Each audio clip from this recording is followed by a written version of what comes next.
잘 쉬셨나요? 우리 3교시 시작하도록 하겠습니다. 자, 우리 어려워하지 말고 잠깐만. 자, 말씀 좀 드리고 갈게요. 일단은 우리 이제 새로 오신 분이 계셔가지고 말씀 좀 드리면 요거 네이버에서 이제 아실 거예요, 많이들. 근데 그래도 이제 인강 들으신 분들 모르실 수 있으니까 요 송도윤 밴드 여기 가입하시면 됩니다. 네이버에다가 송도윤 밴드 치시면 됩니다. 아시겠죠? 그래서 지금은 우리 심화반에서 드리고 있는 자료는 10분 정리 요거 드리고 있어요. 그렇죠? 10분 정리 자료 받을 수가 있고요. 우리 이제 다음 달부터 기출문제 풀이 들어가면은 요거 드릴 거예요. 기출의 재발견 요거 드릴 거예요. 재발고 80문제 드릴 거예요. 요거 다 풀 겁니다. 80문제. 걱정하지 마세요. 10문제씩. 한우 주면 어떡해? 10문제씩. 10문제씩 8주 풀 거예요. 근데 글자를 못 쓰겠잖아. 됐죠? 그리고 여러분들이 오늘 어려워했었잖아요. 오늘 어려운 거 요거 계산 문제랑 요거 풀 거예요. 계산 문제랑 풀 거예요. 요거 마음 문제예요. 마음 문제. 5문제씩. 그래서 우리 오늘 어려웠다고 하신 분들은 우리 5월 달에 요거 기대해 주시면 돼요. 5월 달에. 그래서 한번 더 계란이 왔어요. 이거 풀 거예요. 계란이 왔어요. 쉽고 든든한 계란이 왔어요. 요거 40문제 풀잖아요? 그러면은 문제가 다 똑같아 보일 거예요. 아시겠죠? 방금 아까 부채 감당률 구하라고 하니까는 다들 보고 있었죠? 그거 아니라고. 그거 여기서 다 알려드릴 거라고. 알겠죠? 5월, 6월에. 그래서 오늘 좀 어려웠던 분들은 걱정하지 마시고요. 우리 어디서 계란이 왔어요. 여기서 만나면 돼요. 아시겠죠? 요거 기대해 주시면 되고, 그리고 마지막에 이제 우리 요거 지금 하프 모의고사. 뭐고 우리 요거는 20문제씩 풀 거예요. 20문제씩. 요거는 보통 4주 정도 정리가 되는데 글자 못 쓰겠잖아. 20문제씩 풀 건데 20문제 풀 건데 요거는 제가 연습하라고 시간을 한 20분에서 30분 내로 이렇게 연습하면서 푸셔야 돼요. 아시겠죠? 그러니까 잘 보세요. 여러분들 원래 이렇게 푸는 거야. 지금 보시면 초보자들이 착각하는 게 뭐냐면 40문제를 주잖아요. 그럼 이걸 1번부터 40번까지 쭉 푼다고 생각하죠. 천만의 말씀. 죽어도 안 돼요. 왠 줄 알아요? 집중력도 안 되고 호흡도 딸리고 뭔 말인지 모르겠고 함정도 있고 계산 문제도 있고 박스 문제도 있고 틀리라고 낸 문제도 있고 시간 끌어야 되는 문제도 있고 아예 손도 못 대는 문제도 있습니다. 함정은 수천 수만 가지예요. 그래서 이렇게 푸는 것이 아니라 어떻게 푸는 거냐면 보세요. 초보들은 10문제 1번부터 10번까지 보고 한번 쉬셔야 돼요. 10초 휴식. 그리고 뒤에 10문제 보고 10초 휴식. 뒤에 10문제 보고 휴식. 이렇게 푸셔야 돼요. 그거 알아요?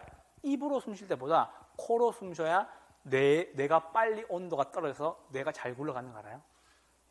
그래서 코로 숨 쉬게 하는 거예요. 여기 연습되잖아요? 여기서 그다음부터 어떻게? 20문제를 한눈에 보는 연습을 할 거예요. 어디서? 여기에서. 오케이? 20문제를. 아시겠죠? 이렇게 연습하시면 됩니다. 무조건 됩니다. 안 될 수가 없어요. 아시겠죠? 이거 제가 방법도 알려드릴게요. 그래서 우리 지금 오늘 수업을 듣고 교수님 좀 멘붕이 왔어요. 이럴 수 있어요. 충분히 그럴 수 있어. 그래서 이거 다 진행하는 거 잘 따라오시면 무조건 풀립니다. 아시죠? 걱정하지 마세요. 지금 풀어야 될 문제가 수없이 많아요. 아시겠죠? 우리 지금은 요약 심화반 하고 있으니까 좀 헷갈리는데 문제풀이 들어가잖아요? 그러면은 제가 소름 끼친 게 아니라 여러분들이 우와 싶을 거예요. 아까 우리 부채 감당률 줄 걸 때 놀랬죠? 되게 어이가 없었죠? 그 느낌을 문제 풀면서 계속 받을 거예요. 아시겠죠? 그것만 잘 기억해 주세요. 이렇게 풀 거니까는 걱정하지 마시고요. 정리해 주시면 되겠습니다. 자, 우리 이제 금융론 들어갑니다. 금융론입니다. 페이지는 312페이지 펼쳐주세요. 자, 이제 오세요. 왜 배운지 알아야지. 여러분, 대한민국이라는 나라는 좀 신기한 게 뭐냐면 관계주의가 되게 심한 나라라서 옆집에 그 사촌이 땅을 사면 배가 아프다 이런 얘기 있죠. 사촌이 땅을 샀는데 집값이 올랐어. 배가 아프죠. 내가 뭐해요? 돈 빌려서 땅을 사죠. 그 돈 빌리는 거, 돈 마련하는 게 금융이에요. 오케이? 자, 이쪽으로 보세요. 학계로는 총 몇 가지 파트예요? 학교는 총 몇 가지 파트? 8개 파트로 구성되어 있습니다. 요거 계속 강조하는 이유가 있어요. 공부할 때마다 어느 파트를 공부하는지 파트와 앞 파트와 뒤 파트의 연결성 알아야 돼요. 자, 첫 번째 뭐 배워요? 총론 배워요. 부동산이 뭐니 배우는 거예요. 두 번째 뭐 배워요? 경제론 배워요. 수요와 공급을 배우는 거죠. 세 번째는요? 시장론 배워요. 어디에서 거래하니? 시장에서. 맞죠? 그리고 확인해야 될 게 있어요. 뭐다? 정부의 정책. 내가 사는 부동산이 토지거래 허가구역에 걸리진 않는지, 개발제한구역에 걸리진 않는지 이렇게 보는 거예요. 우리 요거를 저는 전반부다라고 얘기를 합니다. 전반부 네 파트. 보통 17에서 18문제가 출제가 돼요. 더 중요한 건 후반부에 있죠. 후반부 정책 끝나고 나보다 투자론입니다. 방금 여러분들 했던 거예요. 됐죠? 그럼 뭐다? 이제 배울 거 금융론입니다. 그래서 보세요. 부동산이 뭐예요? 맞죠? 수요와 공급을 배웠어요. 그게 어디에서 이루어지는데? 시장에서. 정부의 정책을 확인하고 투자를 하죠. 투자하는데 내 돈으로만 해요? 돈을 빌리기도 해요? 돈을 빌리기도 하죠. 그래서 배우는 거예요. 참고로 대한민국이 전 세계에서 돈을 가장 많이 빌리는 비율이 높은 나라입니다. 압도적입니다. 아시겠죠? 금융 배우고 나면 돈 빌렸어요. 뭐예요? 부동산을 개발하고 관리하고 팔아 먹겠죠. 됐죠? 그럼 이제 뭐예요? 감정평가. 저 부동산 얼만데 같이 매기는 거죠. 제가 이거를 후반부다라고 얘기를 하고 보통 22문제에서 23문제 정도가 출제가 됩니다. 여기 다예요. 학개론이 큰 그림 이렇게 구성되어 있어요. 부동산 뭐야? 수요 공급 어디에서? 시장에서. 정책 확인하고 투자할게. 돈 빌릴게. 짓고 관리하고 팔아먹을게. 그거 가치가 얼마니 그 뜻입니다. 10초 만에 정리한 겁니다. 이거 아시겠죠? 이렇게 하나 정리했어요. 우리 이제 뭐 배우러 간다고? 금융론 배우러 간다고 출발합니다. 이제 오세요. 자, 부동산 금융의 기능 및 의의. 이거 왜 하는 건데요? 부동산이 비싸니까. 많은 자금이 필요하니까. 자금을 대출해 주는 것을 말한다. 끝. 맞잖아요. 부동산 금융이 뭔데?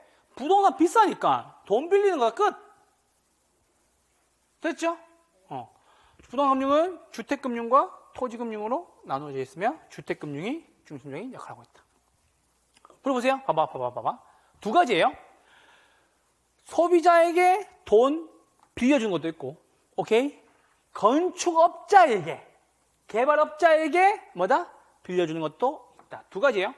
집을 사기 위해서 빌린 경우, 집을 짓기 위해서 빌리는 경우 있다는 소리예요. 자, 이쪽 오세요. 자, 여러분들 잠재 수요와 유효 수요자의 차이가 뭐예요? 돈이 있고 없고. 그럼 금융을 통해서 돈이 없는 잠재 수요자를 누구로? 유효 수요자로 바꿀 수가 있겠네요. 맞죠? 그렇게 정해주시면 되겠습니다. 그래서 요건 됐습니다. 쭉쭉 넘어오세요. 금융의 개념은 됐습니다. 자, 이제 오세요. 금융은 돈 빌리는 거지 뭐. 금융 종이 발표. 여기 발표 하나 있어요.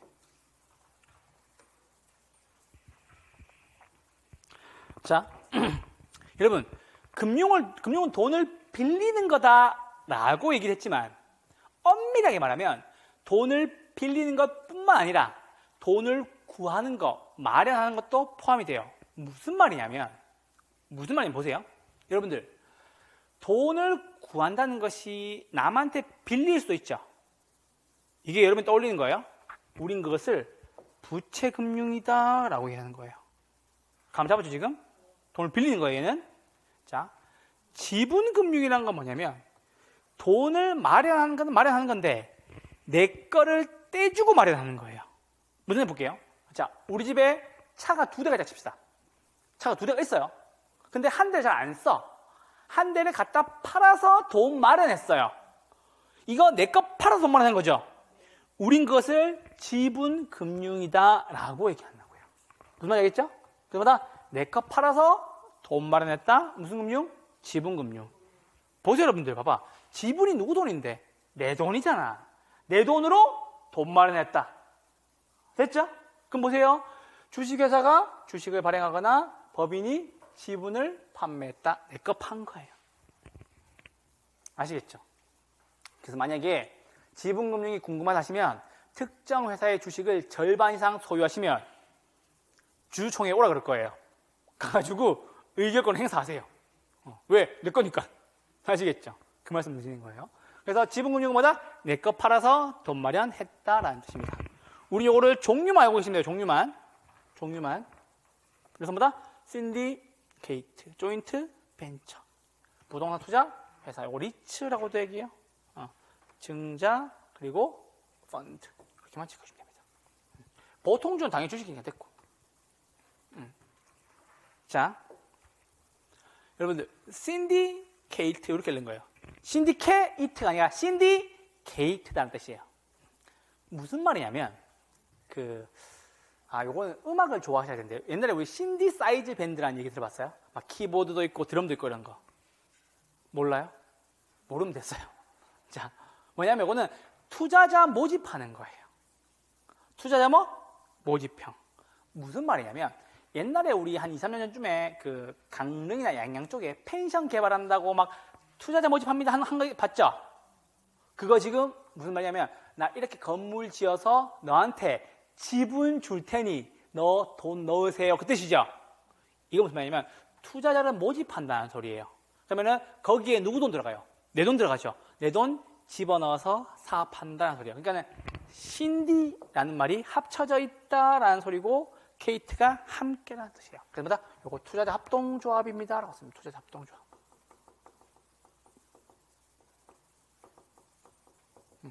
다수의 소액 투자자로 구성이 되어 있다라는 겁니다.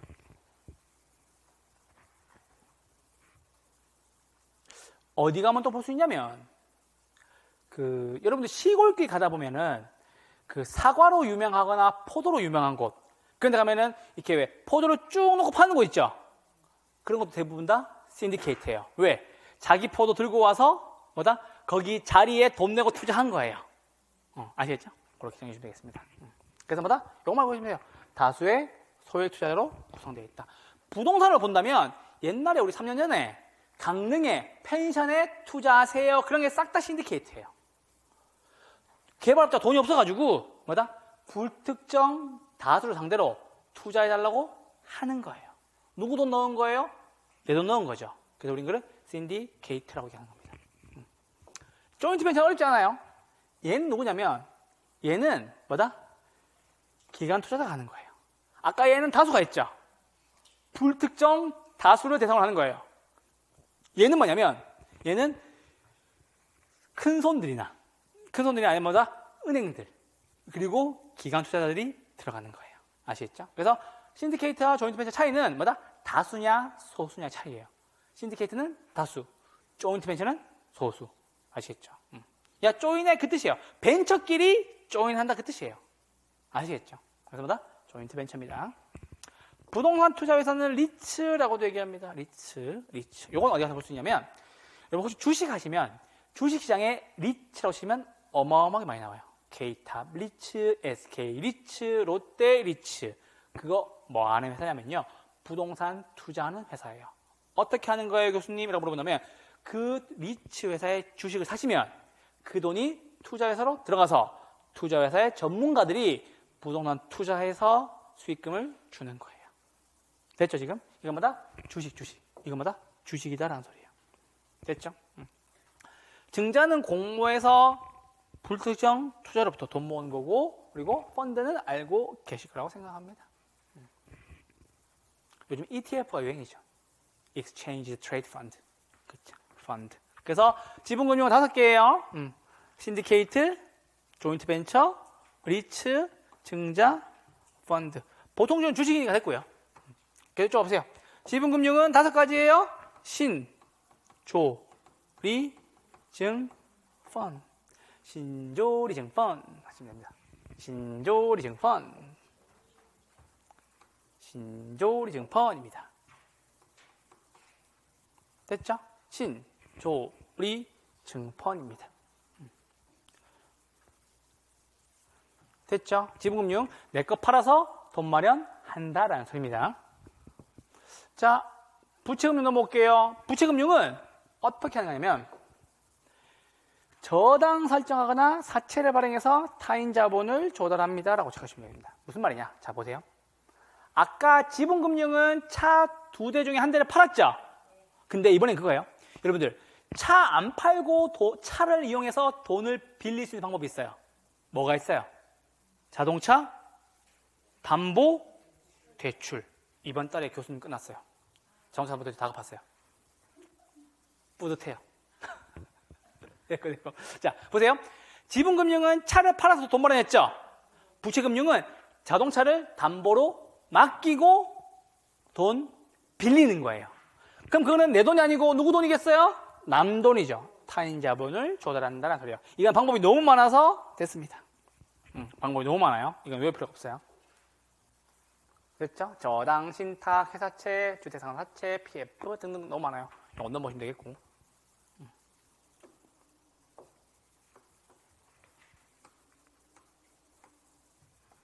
됐죠? 자, 이쪽으로 보세요. 자, 메자닌. 처음 들어보죠, 이 단어? 무슨 말이냐면 중간층이다 라는 소리예요. 중간층. 1층도 아니고 2층도 아닌 중간층이다 라는 소리예요. 그래서 무슨 말이냐면 얘는 지분금융도 아니고 부채금융도 아니다 라는 소리입니다. 최근에 뉴스가 나오더라고요. 메자닌 금융에 대한 확대가 커지고 있다라는 소리예요. 굉장히 불안한 회사들이 많다는 얘기가 되겠죠. 잘 보세요. 교수님, 메자닌 금융은 왜 씁니까? 라고 물어본다면, 잘 보세요, 여러분들. 지분을 팔자고 하니, 뭐다? 나의 지분권이 불안한 거예요. 무슨 말이냐? 차가 한 대밖에 없다고. 차 팔 수가 있다, 없다? 없다라는 소리예요. 됐죠, 여러분들? 두 번째, 부채, 맡기고 돈 빌리려고 하니까는 이거 안 맡아준다는 얘기예요. 왜? 네 차 안 좋아. 이 뜻이에요. 그래서 메자닌 금융은 지분금융도 아니고 부채금융도 아닌 중간에 있다라는 소리예요. 이게 이탈리아어예요. 이탈리아어로. 아시죠? 이렇게. 아시죠? 이탈리아어로 메자닌이라고 얘기하는 건데 어디에서 볼 수 있냐면 그 강남 신세계 백화점 그 터미널 쪽에 이렇게 식당 칸 있어요. 중간에. 거기 가면 볼 수 있어요. 그래서 겨울쌤이 찍어놨었거든. 찍어가지고 인스타그램에 막 올리고 그랬어요. 거기 가시면은 1층은 터미널이고요. 2층은 명품관이거든요. 그 중간층에 식당 칸이 있어요. 거기 가시면은 메자닌이라고 딱 적혀 있어요. 본 적 없죠? 나중에 가서 한번 보세요. 거기 가면 남산 돈가스랑 이렇게 몇몇 개 식당이 있어요. 한번 삥 돌아보세요. 돌아보면 메자닌이라고 딱 나와 있어요. 그 층을 메자닌이라고 얘기합니다. 그 에스컬레이터 2대 있어요. 하나는 2층 가는 거, 하나는 중층 가는 거. 그 타고 올라가시면 딱 있어요. 아시겠죠? 이렇게 말씀 좀 드립니다. 자, 그래서 볼게요. 메자닌 금융은 내 거 팔자니 불안해서 안 되고 돈을 빌리자고 하니 불안한 회사라서 빌려주지 않는다라는 이야기입니다. 됐죠? 자, 그래서 보세요. 봐봐. 되게 쉽다니까. 그래서 얘는 항상 사채를 발행해요.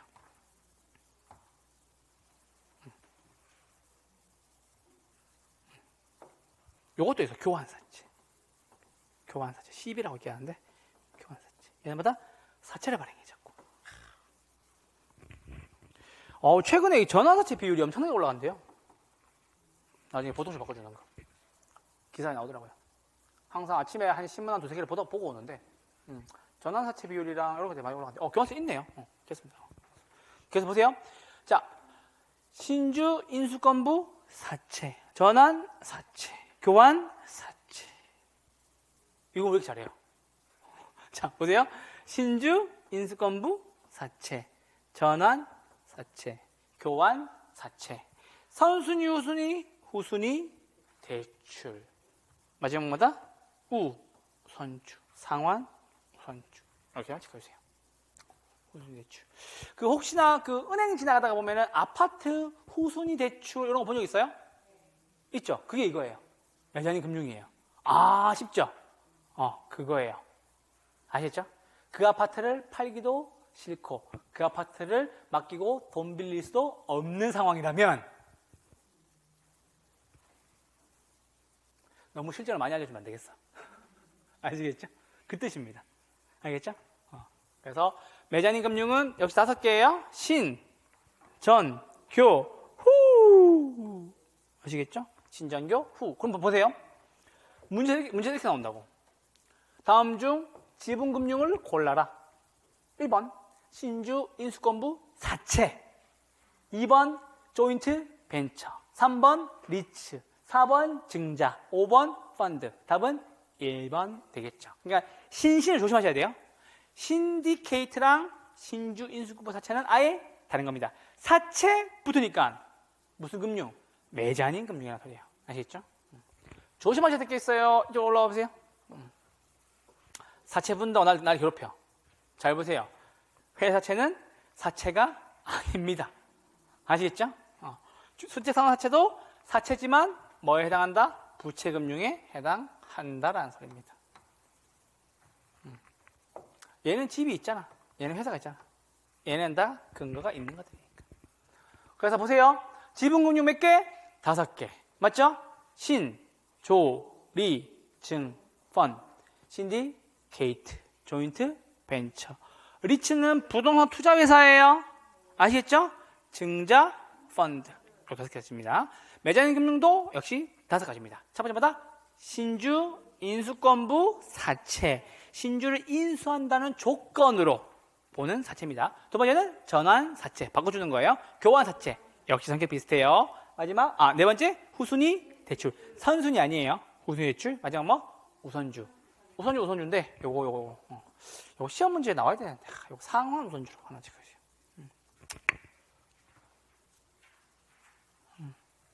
우선주 체크. 요게 아직까지 좀, 하겠습니다. 됐죠? 그래서 요 종류 한번 잘 구분해 주세요. 회사채랑 주택 담보, 주택 상환 사채는 사채가 아니다, 매단이 아니다, 라는 소리입니다. 문제 이렇게 나와요. 지분금융에 뭐 있니? 부채금융에 뭐 있니? 매자님 금융에 뭐 있니? 라고 나온다고요. 됐죠? 그래서 보세요. 지분금융 신, 조, 리, 증, 펀. 리, 증, 펀. 신디케이트. 증자 플러스 하시면 되겠네요. 됐죠? 매자님 금융 신, 전, 교, 후. 신주 인수권부 사채, 전환 사채, 우순위 대출. 오케이. 하시면 되겠고. 그리고 신조리 증펀도 아니고 신전교 후도 아니다라고 하시면 다 뭘로 보낸다고요? 부채금융으로 보내주시면 된다고요. 처음 보내 뭐라고요? 부채금융이다라는 소리입니다. 이렇게 체크하시면 되겠습니다. 됐죠? 자, 이제 넘어오세요. 지적금융 가져가면 됐고. 자, 이제 가볍게 볼게요. 자, 주택 소비금융은 누구한테? 집 사고 싶은 소비자한테 돈 빌려주는 거예요. 누구한테 빌려준다고? 소비자한테. 수요자한테 빌려준다라는 겁니다. 됐죠? 그래서 뭐 보금자리라든지 디딤돌이라든지 다 이런 것마다 주택 소비금융입니다. 이거 소비자가 나 집 사고 싶어요 라고 얘기할 때 집을 담보로 돈 빌려주는 것을 주택 소비금융이다 라고 얘기합니다. 두 번째, 요건 쉽죠? 주택 개발금융. 뭐 하는 사람? 집 짓는 사람. 집 짓는 사람. 그렇죠. 건설활동에 수반되는 자금의 융통성이다 라는 겁니다. 요거 개발하는 동안 빌려주기도 합니다. 대표적으로 얘기했죠. PF. PF. 이거 사업성 보고 돈 빌려주는 거죠? PF 대주겠죠? 이렇게만 찍으시면 됩니다. 됐죠? 자, 이제 쭉쭉 넘어오세요. 쭉쭉 넘어오셔야 됩니다. 자, 금융 관련된 용어 좀 정리하도록 하겠습니다. 이쪽 오세요. 자, 우리 대부비율 아까 했어요. 맞죠? 대부가 이렇게 하시면 되겠습니다. 됐죠? 우리 이거를 LTV다 라고 얘기하고 우리 집 가격 대비 얼마까지 빌려주는데 라는 소리입니다. 보세요. 대부비율이 만약에 60%예요. 우리 집 10억이래요. 얼마까지 빌릴 수 있다고? 6억까지 빌릴 수 있다고. 그 뜻이 되겠죠. 맞아요? 한번 생각해 봅시다. LTV 비율이 높아진대요. 시중에 돈이 많아지겠고 집값이 올라가겠죠. 맞죠? 그 뜻입니다. 아시겠죠? 말씀드립니다. 자,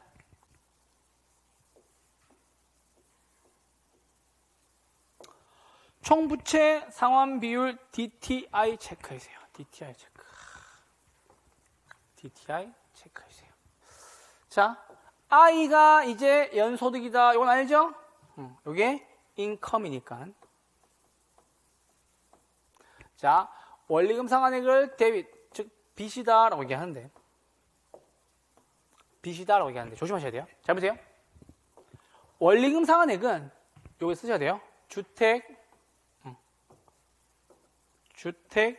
담보대출에 대한 원리금 상환액이다라는 소리예요. 주담대. 주담대다라는 소리입니다. 주담대 원리금 상환액이에요. 조심하셔야 돼요. 그리고 기타 부채는 이자만 본다라는 소리예요. 여기 한번 체크. 됐어요 지금? 자, 그럼 교수님 기타 부채가 뭐 있는데요? 할부, 담보대출, 다른 거 담보대출, 뭐 자동차 담보대출, 혹은 카드론, 할부 등등등 이건 뭐다? 이자만 본다라는 소리입니다. 아시겠죠? 교수님 이거 두 개 왜 비교하는데요? 라고 얘기하시면 되겠지. 이쪽 보세요. 자, 보세요. DTI랑 무엇을 DSR이랑 구분할 거예요. 들어봤죠? DTI는 Debit to Income이고요. DSR은 Debit Service Ratio라고 얘기합니다. 총부채 원리금 상환액 RATIO라고 얘기합니다. 아시겠죠? 그래서 보세요. 요거 차이점 요거예요. 자, 둘 다 뭐다? 소득은 맞아요. 둘 다 소득은 맞는데 지금 DTI는 두 가지였죠. 뭐다? 주담대의 원리금과 기타 대출에 대해서는 이자만 내라 라고 얘기했죠. 맞죠? 근데 차이점 요거예요. DSR은 야, 주담대가 뭐건 상관없어. 모든 대출에 대한 원리금이 기준이야 라는 소리예요. 아시겠죠? 그러면 DTI는 집만 원리금 보는 거고요. 나머지 다른 대출은 이자액만 고려하는 반면 DSR은 싹 다 원리금이야 라는 소리예요. 오케이? 아시겠죠? 그래서 이렇게 하나 구분해 주시면 됩니다. 되셨죠? 그러니까 요걸 옆에 쓰시면 되지. DSR은 뭐다? 소득에 대한 모든 대출에 대한 원리금이다 라는 소리예요. 여기는 주담대도 포함되고 카드론에 대한 원리금도 포함되고 자담대에 대한 원리금도 포함되고 그러니까 모든 대출에 대한 원리금을 보는 겁니다 라는 소리예요. 됐죠?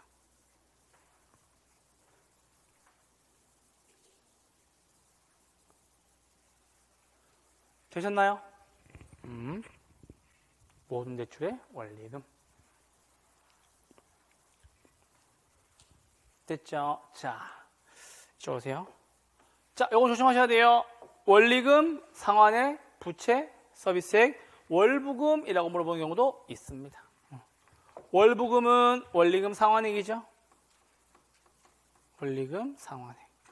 부채 서비스액이죠. 그러니까 어떤 단어가 나와도 헷갈리면 안 돼요. 아시겠죠? 말씀드리는 거예요. 원리금 상환액, 부채 서비스액은 부채 곱하기 저당 상수다. 알고 계시죠? 대출금이 뭐니까? 부채니까. 융자 원금은 최초 대출 시에 원금을 얘기하는 거고 융자 잔고는 갚고 남은 돈을 이야기한다. 끝. 오케이. 갚고 남은 돈을 이야기한다. 끝. 이렇게 하시면 되겠습니다. 되셨죠?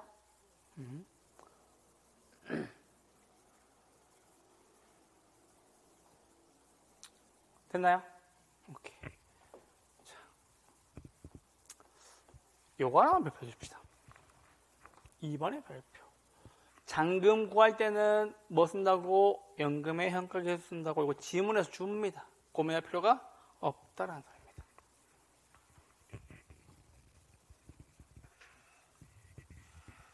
체크하시면 되겠고.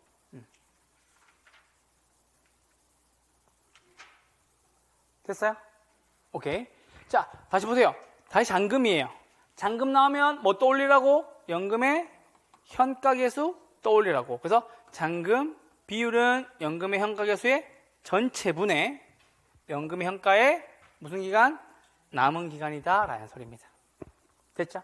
그러니까 잔금 나왔어요 라고 얘기한다면 연금의 현가계수를 쓴다 라는 거 기억 아시죠? 잔금은 뭐? 연금의 현가계수 쓴다 라는 소리입니다.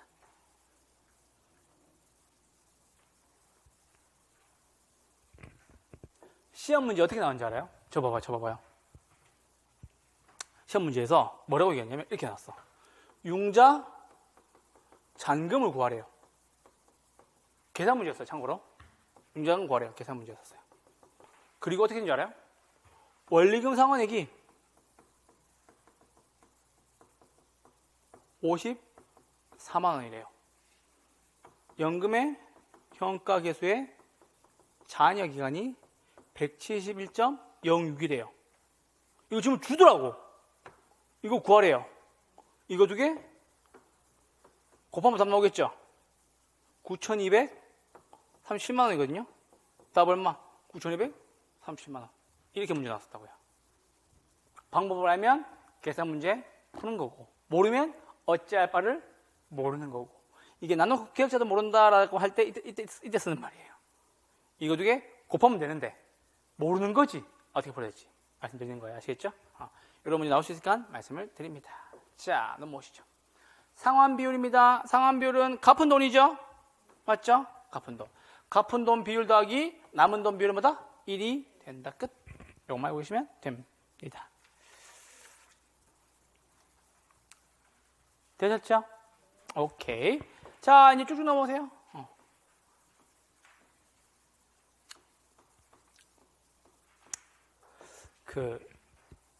재미있게 한번 해볼까요?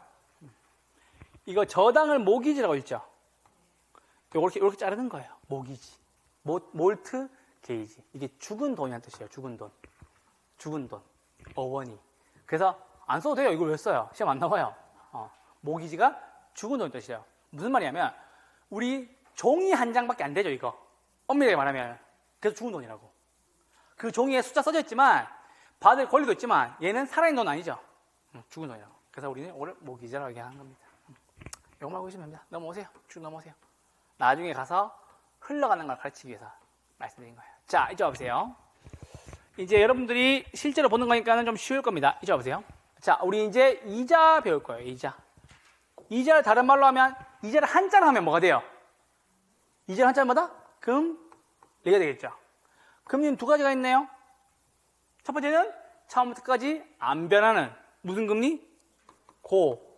고정금리. 두 번째는 자주 바뀌는 무슨 금리? 변동금리. 자, 생각해 봅시다, 여러분들. 생각해 봅시다. 한국은행에서 최근에 2주 전쯤에 금리를 0.25%포인트 낮췄어요. 맞죠? 그러면은 변동금리로 원리금을 갚고 있던 분들은 금리가 떨어져서 갚는 돈이 떨어졌겠네요? 반면에 내가 고정금리로 돈을 빌렸다면은 유리해요, 불리해요? 불리하죠. 그걸 기억하시라고. 아시겠죠? 오케이? 됐죠? 자, 그럼 보세요. 또 다른 얘기. 우리 코로나 때 기준금리가 어마어마하게 낮았어요. 지금 기준금리 얼마예요? 2.75%포인트예요. 거기에 가상금리를 더하면 대부분 한 4점대 후반이나 아니면 5점대 초반 정도로 돈을 빌리실 거예요. 근데 우리 코로나 때 기준금리가 0%대였어요. 가장 낮을 때는 0.25%포인트였어요. 그래서 가상금리를 더해봤자 3%가 안 되는 경우가 수록했어요. 그래서 제가 기억하기로는 제가 직접 해본 거예요. 이거는 해본 건데 2.80 정도의 돈을 빌렸었어요. 한 4억 정도를 실제로 쓰는 얘기예요. 언제? 코로나 무렵에. 그때 기준금리가 0.25%포인트였어요. 그러면 잘 보세요. 그때 돈을 빌린 사람이에요. 고정금리로 빌렸으면 지금 대박이죠. 변동금리로 빌렸으면 지금 죽어나죠. 그걸 기억하시고 출발합니다. 이제 와보세요. 자, 이제 보세요. 가볍게 쓰시면 돼요. 고정 이자율. 이자율이 바뀐다 안 바뀐다? 안 바뀐다. 약정한 고정된 이자율을 적용한다라는 소리입니다. 그래서 원금균 등 원리금균 등 점증식 상환 방식이 있다라는 겁니다. 자, 이제 깨달아야 돼요. 이제 보세요. 초기에 돈을 빌려줄 때 금리가 고정이 뭐보다? 변동보다 높다라는 소리입니다. 왜요? 바꾸니까 못 바꾸니까. 못 바꾸니까. 생각해 보세요. 여러분이 은행이야. 은행이에요. 돈을 빌려줘요. 고정이자율로 빌려줘서 금리를 바꾼다 못 바꾼다? 못 바꾼다고. 그럼 처음부터 금리를 높게 부르는 것이 더 유리하겠죠. 그 뜻이에요. 고정금리가 변동금리보다 일반적으로 언제? 초기에 처음에 빌릴 때 높다. 왜? 바꾸지 못하니까. 진짜 가장 쉽게 가르쳐 말씀드리는 거예요. 왜? 바꿀 수 있으면 얼마에 빌려도 상관없죠? 바꾸면 되니까. 바꾼다 못 바꾼다? 못 바꾸니까는 뭐다? 초기에 금리를 높게 설정을 한다라는 소리입니다. 아시겠죠? 여러분들 그 지역 최근에 그 뉴스 보면은 어떤 일부 은행에서 고정금리로 코로나 때 고정금리로 빌려줬던 대출을 몰래 변동금리로 바꿨다가 난리가 났었어요. 왜? 그 은행이 어마어마하게 손해를 보고 있었거든. 무슨 말인지 알겠죠? 이거 들으니까 이해되죠? 이거는 저한테 수업 들으시면 뉴스가 달라 보인다니까. 그래서 저 고정금리로 빌려줬다가 난리 났구나. 그러니까 고정금리일 때 대출을 엄청 한 거지. 그 금리를 영원히 받을 줄 알고. 근데 지금 변동금리로 바뀌고 나니까 난리가 난 거죠. 그래서 몰래 바꾸려고 하다가 그거 알겠어요 모르겠어요? 바로 걸려요. 저 같은 사람 있으면 금리가 왜 바뀌었어? 바로 뛰어가죠. 아시겠죠? 바로 바뀌는 거예요. 그래서 말씀드리는 거예요. 그래서 고정이자율이 변동이자율보다 일반적으로 높다라는 겁니다. 자, 그럼 보세요. 예상치 못한 인플레이션이 발생했습니다. 대출자고 은행이라고 보시면 은행은 이득이에요, 손해예요? 손해가 된다. 인플레가 발생하면 물가가 오릅니다. 물가가 오르니까는 내가 받는 돈의 가치가 떨어지죠? 맞죠? 그럼 보세요. 원래 내가 10만 원 이자 받았어. 계속 10만 원이야. 근데 뭐다? 물가가 상승해버리니까는. 맞죠? 예전에 10만 원은 지금의 10만 원에 비해서 뭐다? 가치가 더 높고 지금 10만 원 받아봤자 예전 10만 원만큼 가치가 안 되죠. 그래서 뭐다? 인플레가 발생하면 어떻게 된다고요? 대출자는 손해가 된다. 아시겠죠? 이렇게 말씀드리는 겁니다. 똑같은 10만 원이어도 지금 받는 10만 원은 10만 원의 가치가 안 되니까. 아시겠죠? 인플레가 발생하면 물가가 상승한 거니까요. 됐죠? 자, 이쪽 오세요. 고정이자율 제도 하에서 시장이자율이 바뀌었다라는 소리입니다. 자, 잘 보세요. 시장이자율이 상승했어요. 금리가 올랐어요. 뭐가? 내가 얼마 주고 빌렸는데 8% 주고 빌렸는데 시장이자율이 13%예요. 됐어요?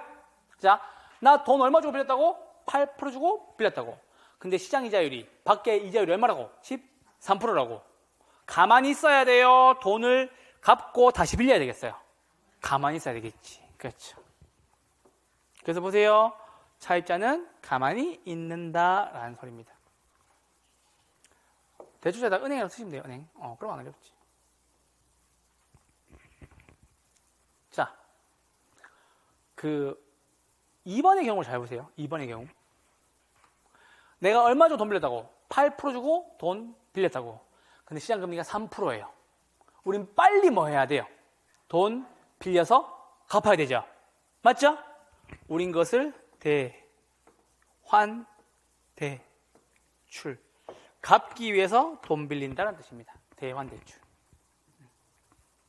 안 쓰셔도 돼요. 시험 안 나와. 알고는 계시라고. 용어를 알고 있어야지. 그래서 혹시나 누군가가 상담하러 오잖아요. 그래서 집을 살려고 해. 물어봐야겠죠. 금리 얼마에 돈 빌리고 계세요? 라고 얘기하면 8%요? 라고 얘기하면 5%대로 대환대출 가능한데? 라고 얘기해야 되겠죠. 맞아요? 우리 여러분들 그거 알아요? 우리 지금 시중에 있는 뭐 우리은행이나 신한, 뭐 국민 등등 있죠. 그리고 최근에는 온라인 은행 있죠. 토스라든지 뭐 카카오라든지 K뱅크 등등 있죠. 이 온라인 은행들은 오프라인 매장이 잘 없죠. 두 개를 비교해보면 누가 운영 경비가 많이 들겠어요? 시중은행이죠. 그래서 온라인 은행들이 클 때 대환 대출을 굉장히 많이 써있죠. 왜? 금리를 더 낮출 수 있으니까. 뭐가 안 되니까? 월세가 안 되니까. 오프라인 매장 없잖아요. 그래서 온라인 은행들이 대환 대출로 굉장히 공격적으로 투자를 해서 됐죠.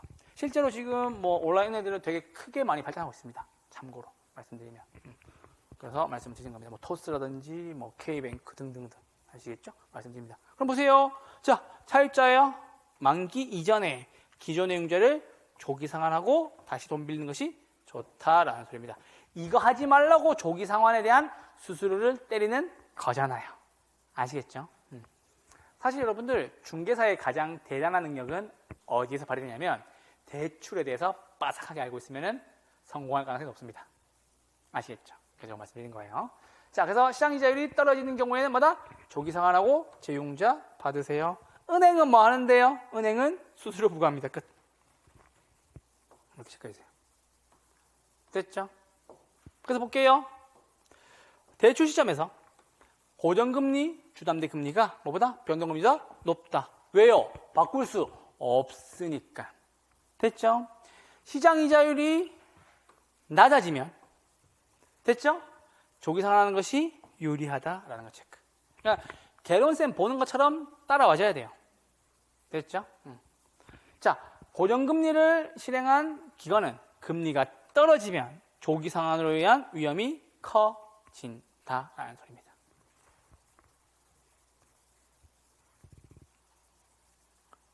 자, 이제 변동이자율입니다. 여기까지 하고 끝낼 거예요. 집중하세요. 자, 변동이자율 바뀐다고 안 바뀐다고? 바뀐다고 끝. 됐죠? 대출 기간 동안 이자율이 변동하는 방식을 말한다라는 겁니다. 초기에 변동이자율이 고정보다 낮다. 왜? 바꿀 수 있으니까.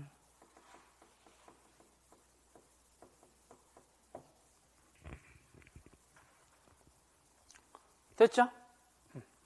예상치 못한 인플레가 발생했어요. 물가가 올랐네요. 맞죠? 지금 경매 물건들이 넘쳐나고 있죠. 왜 그런 거예요? 코로나 때 금리 낮을 때 영끌에서 집을 샀다가 금리가 올라가니까는 대출 이자를 감당하지 못해서 경매에 나온 경우가 많습니다. 맞죠? 이거죠. 누구? 은행은 보호가 되지만 차입자들은 손해가 큽니다라는 겁니다. 그러니까 여러분 타이밍을 잘 잡으셔야 돼요. 아시겠죠? 그렇게 말씀 좀 드립니다. 그러니까 부동산에 대해서 좀 제대로 공부하고 중개사도 하셨으면 좋겠다는 생각합니다. 저는 언제나. 자, 이자 보세요. 변동이자율 제도에서 이자율 결정입니다. 라고 별표 해주면 됩니다. 기준금리, 인덱스, 가산금리, 스프레드라고 얘기합니다. 기준금리는 한국은행에서 발표합니다. 지금 2025년 3월 18일 기준 한국은행 기준금리는 2.75%포인트입니다. 한국은행에서 그 키 크신 분 있어요. 이창용 총재님이라고. 한 190 넘어요. 이렇게 오셔가지고 이렇게 뚱뚱뚱 두드려요. 그렇죠. 한국은행 그 금리 결정위원들의 의견 종합하여 키 한 190 정도 됐어요. 정말 크세요. 저도 그분 걸 공부했었거든요. 경제학 원론을. 그래서 0.25% 내립니다라는 거예요.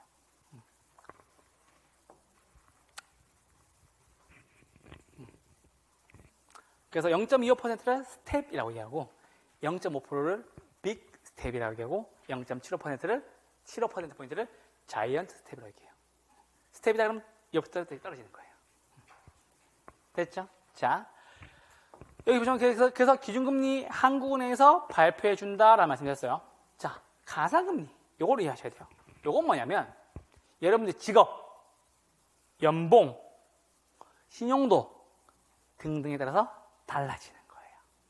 오케이?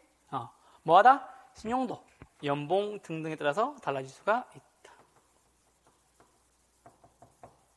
됐죠? 가산금리. 그래서 여러분들 공무원 분들이 되시면 공무원분들은 가산금리가 좀 낮게 붙어요. 아시겠죠? 그래서 그 노량진에 가시면 그 공무원 수험생들 많잖아요. 노량진 인근 은행에 가면은 공무원 합격하시면 돈 빌리러 오라고 입간판들이 어마어마하게 서 있어요. 아시겠죠? 왜? 공무원 합격하면 그때부터 나라가 주는 녹봉을 받는 신분이 보증된 사람이잖아요. 그래서 낮은 가격에 돈 빌릴 수 있다고 라고. 아시겠죠? 자영업자들은 좀 힘들어요. 많이 붙어요, 가상금리가. 아시겠죠? 이렇게 말씀을 좀 드립니다. 자, 이쪽 오세요. 자, 기준금리는 됐습니다. 이거 아시면 됩니다. 기준금리는 뭐다? 시장이자율을 대표하는 수익률입니다. 라는 소리예요. 그래서 어디에서? 한국은행에서 발표해 준다라는 소리입니다. 이창현 총재님 나오셔가지고 이렇게 막 안경 끼고 나오셔가지고 막 얘기하시죠. 자, 가상금리입니다. 가상금리 요거 체크. 개인의 신용도나 뭐에 따라 달라진다라는 소리입니다. 그래서 가상금리마다 고정된다라는 소리입니다. 처음에 딱 때려요. 3%. 바뀌는 건 뭐예요? 기준금리가 바뀌는 거예요. 이것 때문에 바뀔 수 있다라는 거예요. 바뀜. 기준금리가 바뀜. 가상금리는 고정됨. 공무원 2%. 자영업자 5%. 이렇게. 끝. 가상금리. 기준금리 얼마? 2.5%에서 변동할 수 있다라는 소리입니다. 아시겠죠? 말씀드립니다. 옛날엔 C 썼는데 요즘은 다 이거 쓰라고요. 코픽스 쓰라고요. 깊게 할 필요는 없습니다.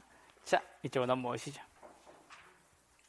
자, 이쪽 오세요. 자, 대출자. 은행은 고정금리를 선호하겠어요? 변동금리를 선호하겠어요? 변동금리. 왜? 바꿀 수 있으니까. 됐죠? 이것은 왜 그러냐? 이자율 변화나 인플레 위험을 누구에게? 차입자에게 넘길 수 있기 때문이다. 끝. 자, 이자율 조정 주기가 짧아요. 짧을수록 누구? 은행이 차입자에게 위험을 빨리 넘길 수가 있다. 그래서 누가 유리하고? 은행은 유리하고 차입자는 불리하다라는 겁니다. 그래서 봐보세요. 대출자라고 나오잖아요. 이거 헷갈리거든요. 은행인지 난지 헷갈리거든요.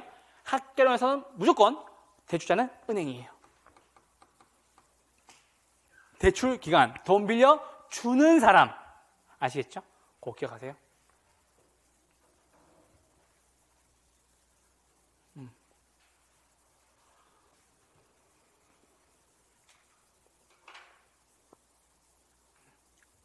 그래서 봐봐. 여기서 여러분 잘 보세요. 화폐 시간치 나오죠? 은행은 12월에 한 번 받는 것보다 뭐별로? 분기별로 4번 받는 것이 더 유리하다. 같은 돈 빨리 받으면 더 유리하겠지. 그 뜻입니다. 조정주기가 짧을수록 누구? 대출자에게서 누구의 차입자에게서 넘어간다라는 소리입니다. 변동이자율은 상환기간 중 추가적인 상환부담으로 채무 불이행 가능성이 커진다라는 얘기입니다. 당연한 소리. 이것 때문에 요즘에 경매가 난리 난 거잖아요. 됐습니다. 자, 이쪽으로 오세요. 변동금리는 기준금리 더하기 가상금리다. 끝. 변동금리 쓰면은 인플레에 대한 위험은 낮아진다. 누구? 은행이. 조정주기가 짧을수록 변동의 위험은 은행에서 차입자에게로 넘겨진다라는 겁니다. 체크해 주세요. 되셨나요? 자, 이제 넘어오세요. 여기까지 다 할게요. 자, 건 됐고 쭉쭉 넘어오시면 됩니다. 자, 요거까지만 볼게요. 금융기관의 대출 가능의 산정 방법. 계산 문제 여기서 한번 좀 물어볼 때 됐는데 아직까지 안 물어보는 것 같아요. 자, 이거 어려운 거 없죠? 대, 부, 가. 똑같은 말이죠. LTV나 대부 비율이나 똑같은 말이다 라는 소리입니다. DTI도 방금 했어요. DTI도 방금 했어요.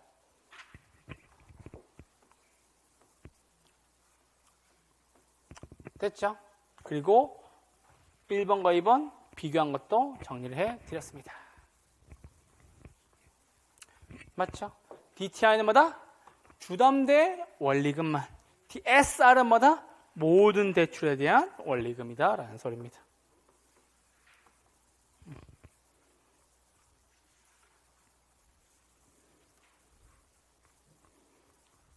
되셨죠?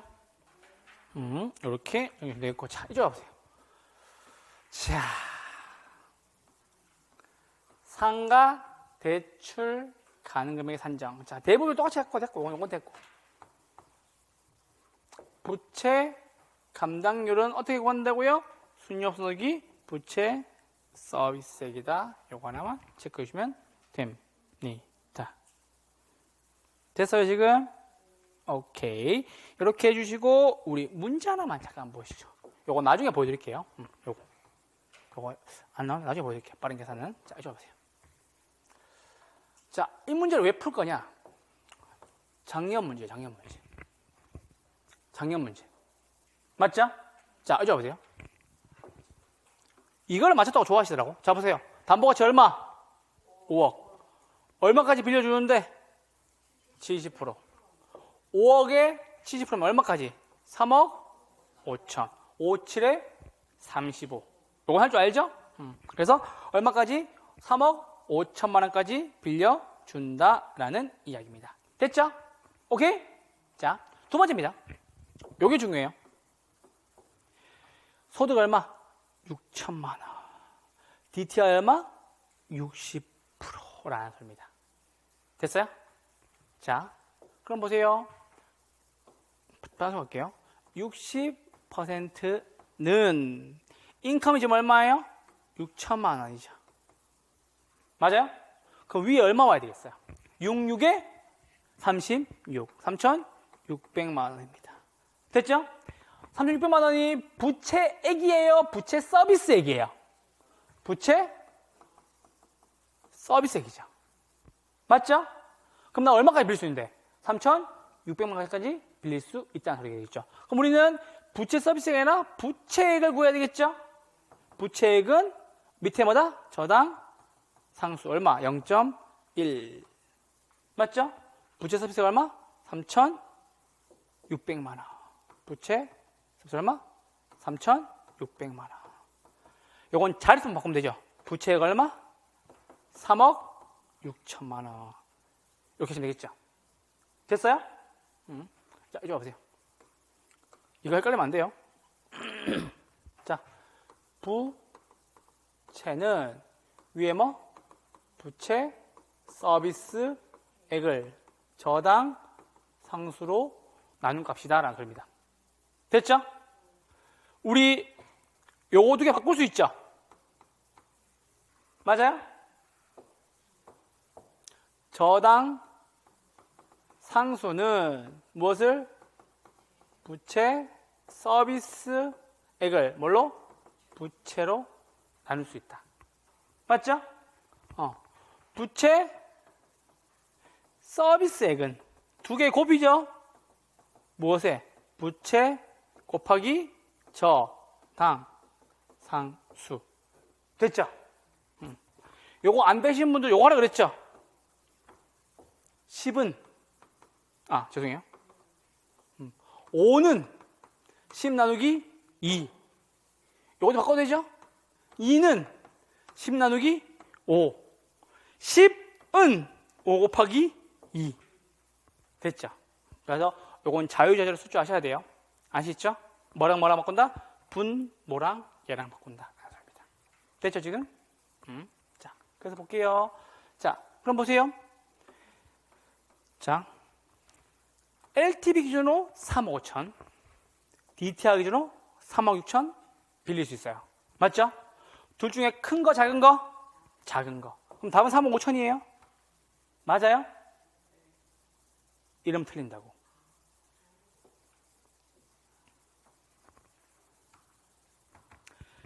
여러분들 최근에 문제의 트렌드가 뭐냐면 질문에서 자꾸 함정을 파요. 이쪽 보세요. 여러분들이 하는 습관 그대로 한 거예요. 현재 얼마 빌렸다고? 3억 5천? 아니죠. 얼마? 5천만 원 빼야 되겠죠. 답은 몇 번? 3번. 답은 3억 된다고. 자, 최근의 트렌드예요. 말씀드리려고 한 거예요. 일부러 이렇게 푼 거예요. 자, 최근의 트렌드는 자꾸 질문에서 조건을 걸어요. 그래서 계산 문제가 어려운 건 아닌데 어떻게 한다고? 짜증나게 한다고. 계산 문제 뭐?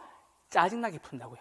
아시겠죠? 이렇게 말씀 좀 드립니다. 아시겠죠? 그래서 1번 문제까지 풀어드렸습니다. 오늘 수업 내용은 여기까지 하도록 하고요.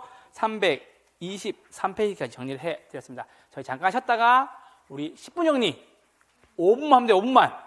아시죠? 끝날 때까지 끝난 게 아닙니다. 우리 5분만 쉬었다가 우리 10분 정리 뒷부분만 하면 되거든요.